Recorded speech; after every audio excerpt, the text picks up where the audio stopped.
Om Shanti. Om Shanti. Good morning. आज प्यारे बाबा के 12 दिसंबर 2022 के साकार महावाक्य हैं। वाणी का सार। मीठे बच्चे, बाप भल यहाँ तुम्हारे सन्मुख है, लेकिन याद तुम्हें शांति धाम घर में करना है। तुम्हारा बुद्धि योग सदा ऊपर लटका रहे। प्रश्न है, अहो भाग्य किन बच्चों का कहेंगे और क्यों? उत्तर, जिन बच्चों की बुद्धि में बाप की नॉलेज आई उनका है अहो भाग्य, क्योंकि ज्ञान मिलने से सद्गति हो जाती है। तुम विश्व के मालिक बन जाते हो। बाकी जब तक ज्ञान नहीं है तब तक कोई शिव बाबा पर शरीर भी होम दे, लेकिन प्राप्ति सिर्फ अल्पकाल की होती है। बाप का वर्षा नहीं मिलता है, भक्ति में भावना के चने मिल जाते हैं, सद्गति नहीं मिलती। ओम शांति। बच्चों की दिल में सदैव रहता है कि बाबा आकर हमको पढ़ाते हैं, यहाँ तो सन्मुख बैठे हो। बुद्धि में आता है हमारा बाबा आया हुआ है, कल्प पहले मुआफिक फिर से हमको राजयोग सिखला कर पवित्र बनाए साथ ले जाएंगे। यह भी तुम बच्चे जानते हो। हम जितना पुरुषार्थ करेंगे उतना जाकर ऊंच पद पाएंगे, यह बुद्धि में रहता है। बच्चे जानते हैं अभी भक्ति मार्ग खत्म होना है। भक्ति और ज्ञान दोनों इकट्ठे नहीं चलते हैं। जो भी मनुष्य पूजा आदि करते हैं, शास्त्र पढ़ते हैं, वह कोई ज्ञान नहीं है, वह भक्ति है। बाप भी कहते हैं, मीठे बच्चे, वेद शास्त्र आदि अध्ययन करना, जप तप आदि करना, यह जो कुछ भक्ति आधा कल्प से करते आए हो उसको ज्ञान नहीं कहेंगे। ज्ञान का सागर एक ही बाप है। वह तुमको बिल्कुल सही रास्ता बताते हैं कि बच्चे अब मुझे याद करो तो विकर्म विनाश हो जाएंगे। कोई भी देहधारी को याद नहीं करना है, बुद्धि योग ऊपर में लटका हुआ होना चाहिए। ऐसे नहीं कि बाबा यहाँ है तो बुद्धि भी यहाँ रहे। भल बाबा यहाँ है तो भी तुमको बुद्धि योग वहां शांति धाम में लगाना है। ज्ञान है ही 1 सेकंड का, भक्ति तो आधा कल्प चली है और आधा कल्प तुमको वर्षा मिलना है। भक्ति और ज्ञान दोनों इकट्ठे हो ना सके, दिन और रात अलग अलग है। यह है बेहद का दिन और रात, ब्रह्मा का दिन सो बीके का दिन। बच्चे जानते हैं हम देवता बन रहे हैं। सतयुग को कहा जाता है जीवन मुक्ति धाम, यह है जीवन बंद धाम। इस समय सब रावण के बंधन में हैं, शोक वाटिका में हैं। तुमको अब पता पड़ा है शोक वाटिका किसको और अशोक वाटिका किसको कहा जाता है। भक्ति है उतरती कला का मार्ग। बाप कहते हैं अब वापिस मुक्ति धाम चलना है। ऐसे कोई कह नहीं सकता कि मेरे बच्चे अब सबको मुक्ति धाम चलना है, अर्थात जीवन बंध से लिबरेट होना है। फिर पहले कौन सा धर्म जीवन मुक्ति में आना है? यह भी तुम बच्चे जानते हो। खेल सारा भारत पर ही है, बाकी बीच में 22 प्लाट है। अपना उनसे कोई कनेक्शन नहीं है। ज्ञान और भक्ति की बातें मनुष्य नहीं समझ सकते, उनका पार्ट ही नहीं है। पार्ट है ही तुम भारतवासियों का। सतयुग आदि में देवी देवता ही थे, अब कलयुग में अनेक धर्म हैं। तुम्हारा यह है लीप जन्म। कल्याणकारी जन्म, यह संगम का सुहावना युग है ना। तुम जानते हो लौकिक बाप के भी हम हैं, फिर जीते जी पारलौकिक बाप के बने हैं। लौकिक बाप भी है और पारलौकिक बाप भी हाजिरा हजूर है। तुम्हारी आत्मा कहती है बाबा आप परम धाम से आए हो, हमको वापिस ले जाने। बाबा बच्चों से ही बात कर सकते हैं, जैसे आत्मा को इन आंखों से देख नहीं सकते हैं, वैसे परमात्मा को भी देख नहीं सकते। हाँ, दिव्य दृष्टि से साक्षात्कार हो सकता है। दिखाते हैं ना कि विवेकानंद को साक्षात्कार हुआ कि रामकृष्ण की आत्मा निकलकर मेरे में समा गई, परंतु आत्मा समा तो नहीं सकती। बाकी आत्मा का साक्षात्कार होता है। परमात्मा का भी यथार्थ रूप बिंदी है, परंतु गाया हुआ है वह हजारों सूर्यों से भी तेजों में है। तो परमात्मा अगर वह साक्षात्कार न कराए तो कोई को विश्वास ना बैठे। बिंदी रूप के साक्षात्कार से कोई समझ ना सके, क्योंकि बिंदु रूप को तो कोई जानते ही नहीं है। यह नई बात बाबा ही बतलाते हैं। परमात्मा बड़ी चीज तो हो ना सके, वह अति सूक्ष्म ते सूक्ष्म है, उनसे सूक्ष्म कुछ भी नहीं। यह भी तुम बच्चों की बुद्धि में है कि आत्मा और परमात्मा रूप में बिंदु रूप है, उनमें सारा पार्ट नूंधा हुआ है। आत्मा में 84 जन्मों का अपना अपना पार्ट नूंधा हुआ है। कितनी विचित्र बात है। बाप बिगर यह विचित्र बात कोई समझा ना सके। यह बातें तुम विदेशों में जाकर के समझाओ विदेशियों को, तो वे आश्चर्य खाएंगे और तुम्हारे ऊपर कुर्बान जाएंगे। प्राचीन भारत का यह ज्ञान और योग तुम ही समझा सकते हो। पहले पहले यह समझाना है कि आत्मा परमात्मा क्या वस्तु है। आत्मा के लिए कहते हैं स्टार है, परमात्मा के लिए नहीं कहेंगे कि वह स्टार है। आत्मा कोई छोटी बड़ी साइज और रूप में नहीं होती है, वह तो है ही एक बिंदी जो एक शरीर छोड़ दूसरे में प्रवेश करती है। तुम बच्चे समझते हो ड्रामा में जो कुछ चलता है वह नूंद है, चक्र फिरता रहता है। यह सब बुद्धि में प्रैक्टिकल आना चाहिए। दुनिया तो इन सब बातों को जानती ही नहीं है। सबसे तीखी दौड़ी आत्मा की है, एक सेकंड में कहाँ की कहाँ चली जाती है। सेकंड में जीवन मुक्ति मिलती है, तो सेकंड में आत्मा भी वहां पहुंचती है। आत्मा कहती है मेरे से तीखा और कुछ भी नहीं है, मेरे से छोटा और कोई है नहीं। छोटी सी आत्मा में सारी नॉलेज है। उन्हों को कहा जाता है गॉड इज नॉलेजफुल। आगे कहते थे भगवान सब कुछ जानते हैं। इसका मतलब यह नहीं कि एक एक के दिल को बैठ करके जानते हैं, यह तो ड्रामा में सब कुछ नूंद है। बाप समझाते हैं मैं इस झाड़ का बीज रूप हूँ।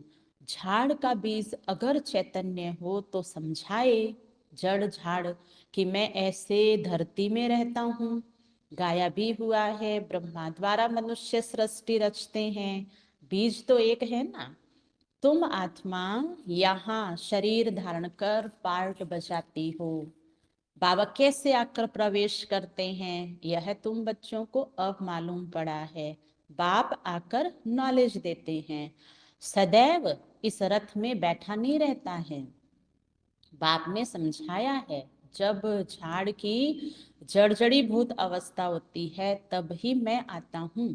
अभी सहायता के लिए बहुत यज्ञ रचेंगे। यह है रुद्र ज्ञान यज्ञ। कृष्ण ज्ञान यज्ञ हो ना सके। श्री कृष्ण तो देवता थे, वह द्वापर में आ ना सके। देवताएं फिर क्षत्रिय वैश्य शूद्र बनते हैं, श्री कृष्ण देवता द्वापर में कैसे आ सकता। रावण राज्य में देवताएं पैर नहीं रखते। तुम बच्चे जानते हो आत्मा अविनाशी है, आत्मा में ही संस्कार रहते हैं, शरीर तो खत्म हो जाता है, आत्मा में ही अच्छे व बुरे संस्कार रहते हैं। अब तुम समझते हो जो भी मनुष्य मात्र है वह ड्रामा प्लान अनुसार चल रहे हैं। आगे यह नहीं समझते थे कि सृष्टि किस आधार पर चलती है, ईश्वर के आधार पर तो नहीं है, यह तो बना बनाया खेल है जो फिरता रहता है। ऐसे नहीं है ईश्वर के आधार पर खड़ा है, जैसे तुम्हारा पार्ट है वैसे परमात्मा का भी पार्ट है। साक्षात्कार भी मैं कराता हूँ। भक्ति मार्ग में हर एक की मनोकामना अल्प काल के लिए पूरी होती है। दान पुण्य आदि जो कुछ करते हैं उसका अल्प काल के लिए सुख मिलता है। थोड़ा सा सुख मिला फिर ऐसा कर्म करते हैं जो उनको भोगना पड़ता है।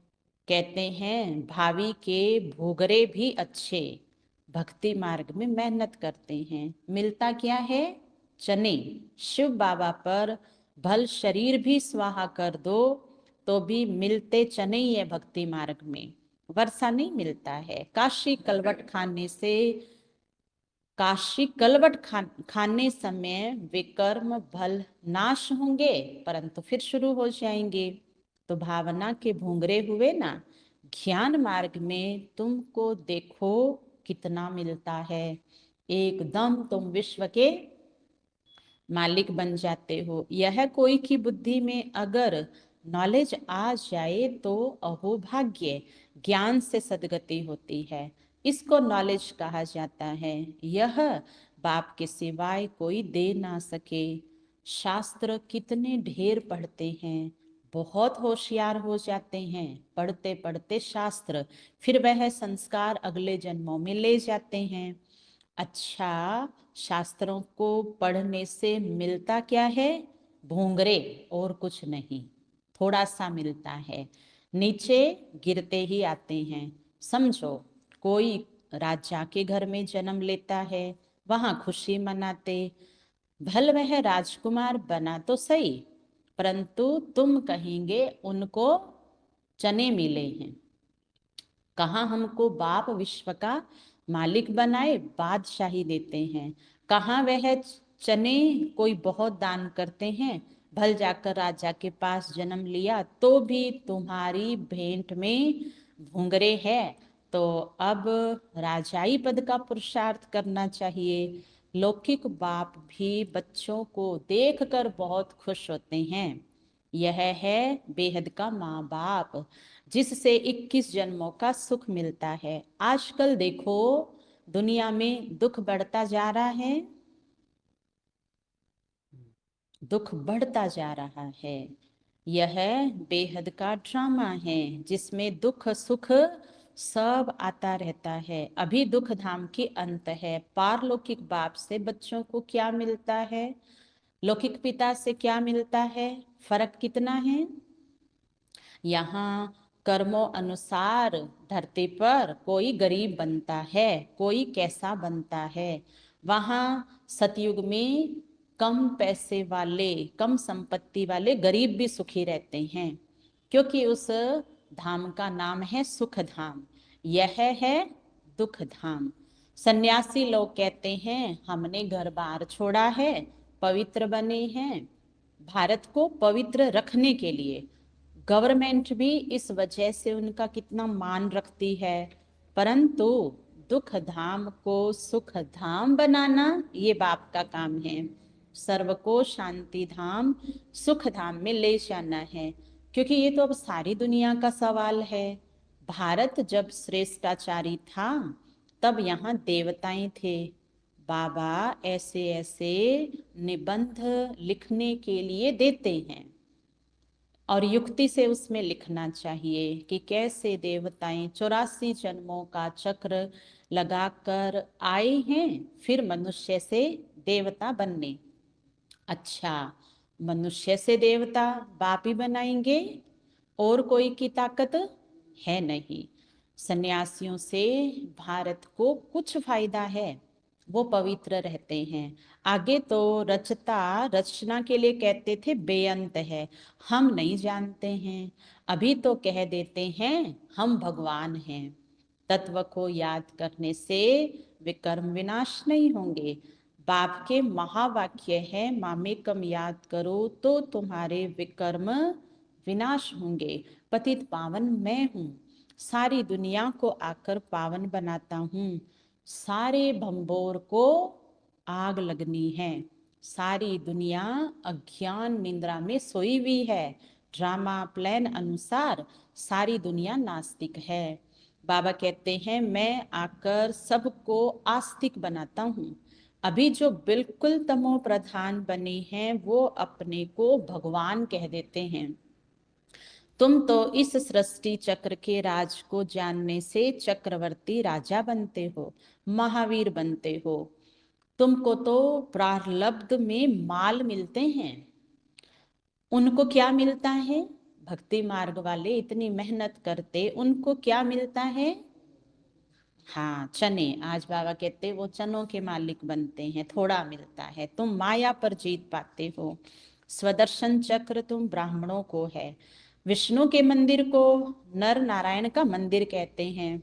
वास्तव में लक्ष्मी नारायण को तो दो दो भुजाएं चाहिए, परंतु उनको भी चार भुजाएं दे देते हैं।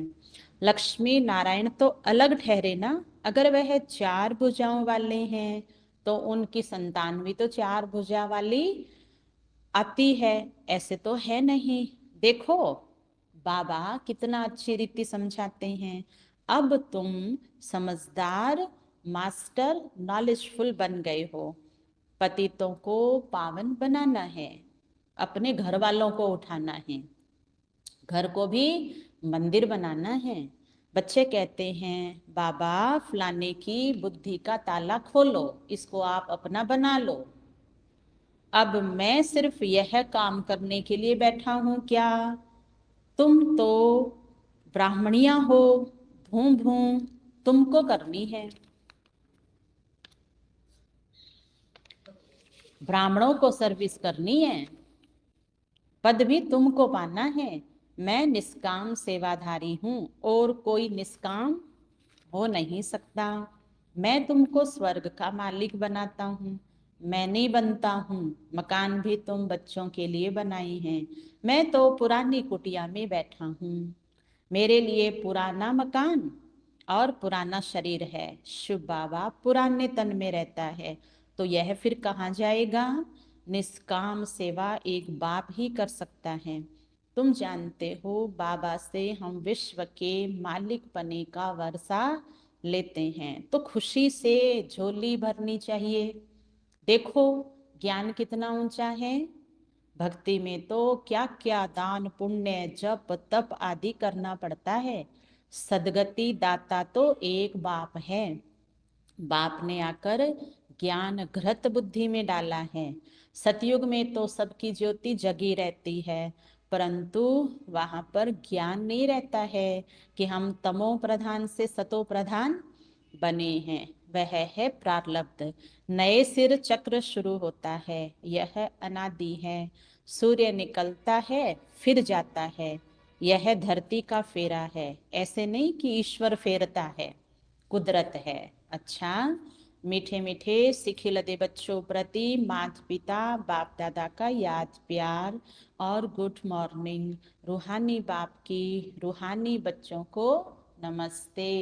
हम रूहानी बच्चों की रूहानी बाप दादा को याद प्यार गुड मॉर्निंग, नमस्ते नमस्ते नमस्ते। मेरे बाबा, मीठे बाबा, प्यारे बाबा, आपका शुक्रिया, बहुत बहुत शुक्रिया।